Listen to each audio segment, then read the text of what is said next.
Well, talk to us about your experience on the other side of the pulpit as a member of a congregation. Yeah, well, I came to faith in college, and I was a part of a large charismatic church here in the Midwest in the United States.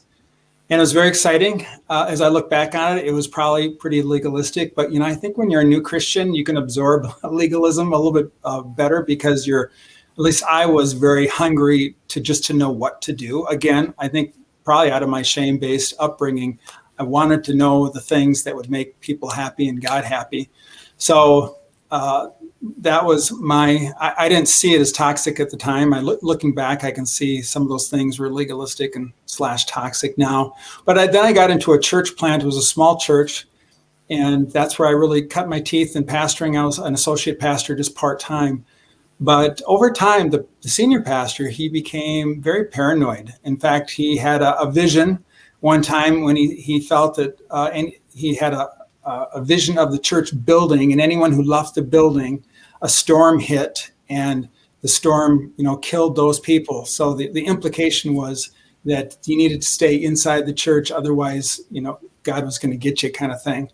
And I talked to him about that. I said, this is really unhealthy. I mean, you just can't say things like that. I mean, if that's just too divisive, and it sounds very controlling, and that sounded cultish. And he said, well, Remy, you can either agree with me or leave, but that's just the way it is. And I knew this guy for years, and I was just really astounded, but he increasingly up to that point had been getting more and more paranoid.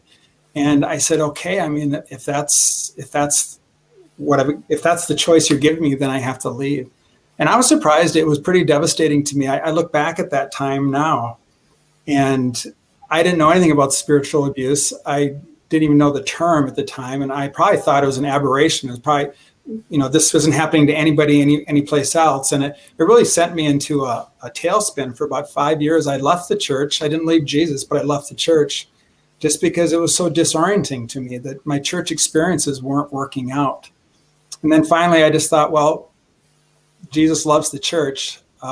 No one's perfect, so I didn't go back to that church, but I started with another church, and that's when I got back into the church and eventually into ministry. And then I started a church about 20 years ago, and had a chance to create the grace-based church that I had been looking for.